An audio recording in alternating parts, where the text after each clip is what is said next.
Olá, minha gente, tudo bem? Aqui estamos com mais um vídeo na área de filosofia, e especificamente na filosofia política, e mais detalhadamente na obra de um autor inglês do século XVII, chamado John Locke, uma obra que se tornou um clássico da literatura política mundial, intitulado Os Dois Tratados sobre o Governo Civil, publicado em 1691. Para nós entendermos melhor as ideias de Locke e as perspectivas do pensamento de Locke, a gente deve situar primeiro a situação, o momento político pela qual a Inglaterra passava no século XVII. Nós devemos entender que depois da morte de Cromwell, no final ali da chamada Revolução Puritana de 1640, né? Em outras palavras, quando Cromwell vem a óbito em 1658, a dúvida seria quem iria sucedê-lo. Então houve um período pequeno em que o filho de Cromwell, Richard Cromwell, chegou ao poder, mas o próprio parlamento inglês entendeu que era necessário restaurar a monarquia a partir de 1660,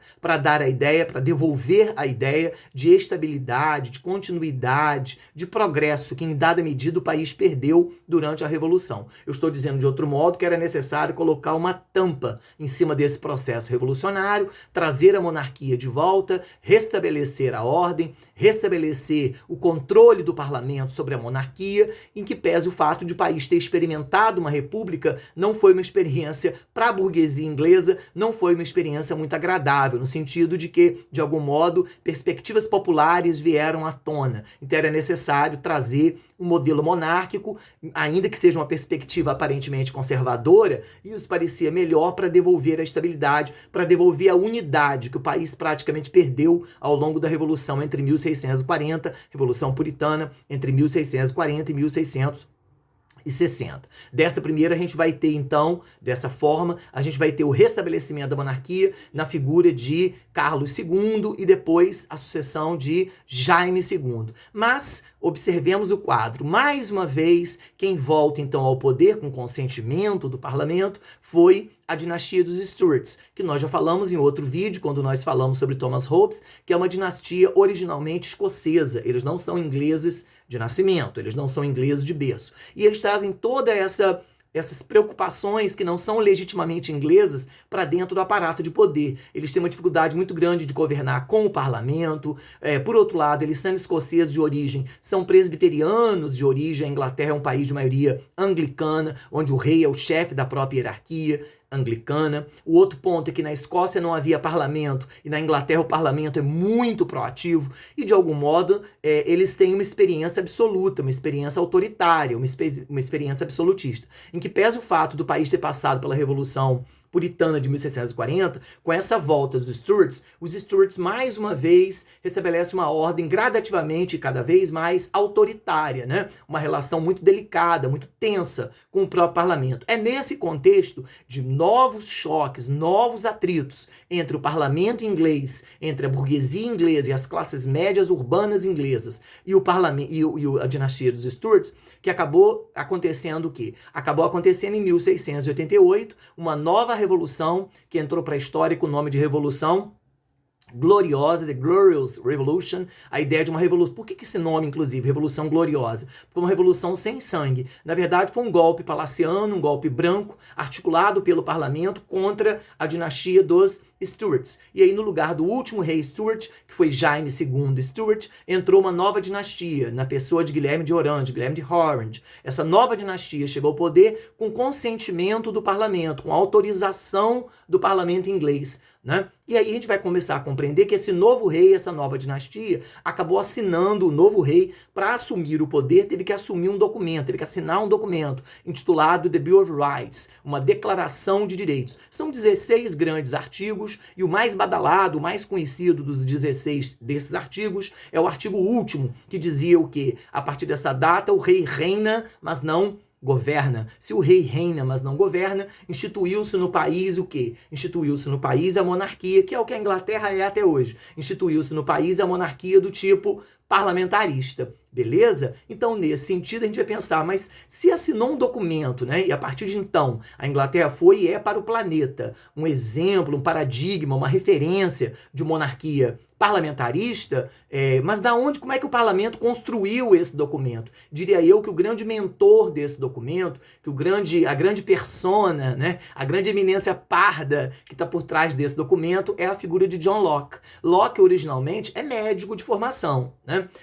Locke é um médico muito empírico, muito prático, vinculado, inclusive, àquele que era o líder da Câmara dos Comuns. Não tinha essa figura de hospital público, né, gente? Que isso é uma construção do final do século XIX e do século XX. Ele era um médico de família e acabou sendo médico da família daquele que era considerado o líder da Câmara dos Comuns. E aí, de algum modo, Locke, um homem de muita leitura, de muito conhecimento, de vasto repertório, inclusive de conhecimento do latim, das línguas antigas, Locke acabou se tornando uma figura tão importante que outros membros do parlamento passaram a procurá-lo. Não passaram a procurá-lo pelos conhecimentos médicos, né? Isso já seria muito. Passaram a procurá-lo pelo conhecimento político, né? Pelo domínio da literatura política, da ciência política, da filosofia política, por assim dizer. Então vamos elencar algumas ideias que vieram de Hobbes e de algum modo Locke vai se contrapor. Hobbes é o autor que nós falamos no vídeo anterior. Para Hobbes, por exemplo, que também é um inglês do século XVII, só que da metade do XVII. Locke é um homem do final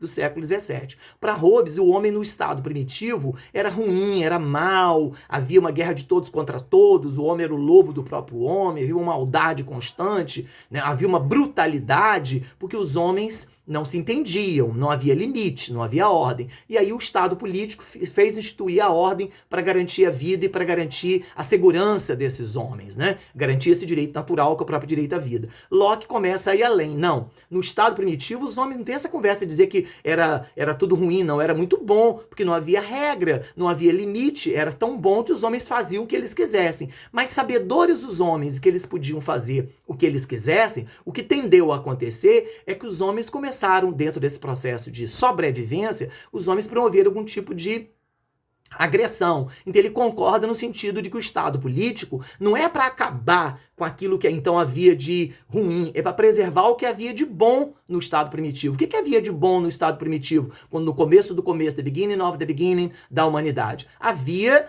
liberdade. Então, de algum modo, é sabido por todos nós que com a criação do Estado vai editar as leis para quê, afinal de contas, então agora com o Estado? As leis para garantir a ordem, a segurança, papo que Maquiavel já tivera dito, para garantir a vida, coisa que Hobbes já tinha dito. Só que aí Locke acrescenta um outro componente. O Estado terá que garantir aquilo que era de mais primoroso que havia no Estado primitivo, que era a liberdade, e que os homens perderam pela própria ataque de uns aos outros. Os homens precisam de um Estado, precisam de uma legislação, precisam de um governo civil para dar forma, para dar existência, para dar continuidade, a possibilidade de haver vida, a possibilidade de haver segurança, de haver ordem e, acima de tudo, de haver liberdade. Por isso que é dentro de um Estado que a gente começa a entender que a minha liberdade termina onde começa a do outro e a do outro começa onde termina a minha. Então, o Estado é um elemento fundamental para garantir a própria liberdade. Repare como é que o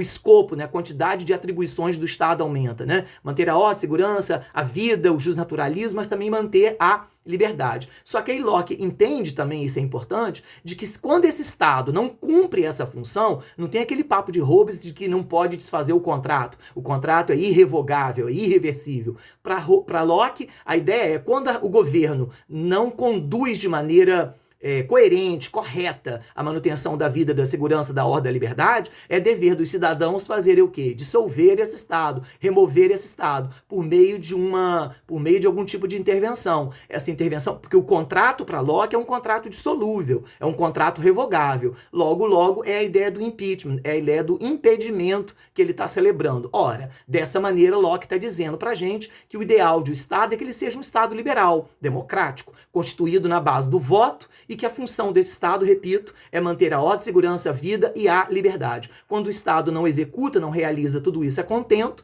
é direito da sociedade que o colocou no poder também removê-lo do poder. Tá certo, minha gente? Lembrando que a Revolução foi em 88/89, a obra de Locke fica construída a partir de 1691, bom dizer que com a grana, com o auxílio da própria gráfica do parlamento inglês, a quem ele era muito ligado, e um parlamento que era muito devedor a ele, que era muito grato à figura dele, inclusive. Tá bom? Muitíssimo obrigado e até a próxima. Se você gostou, peço aqui muito humildemente, curta, dá um like, compartilha e faz esse canal da gente crescer. A gente agradece.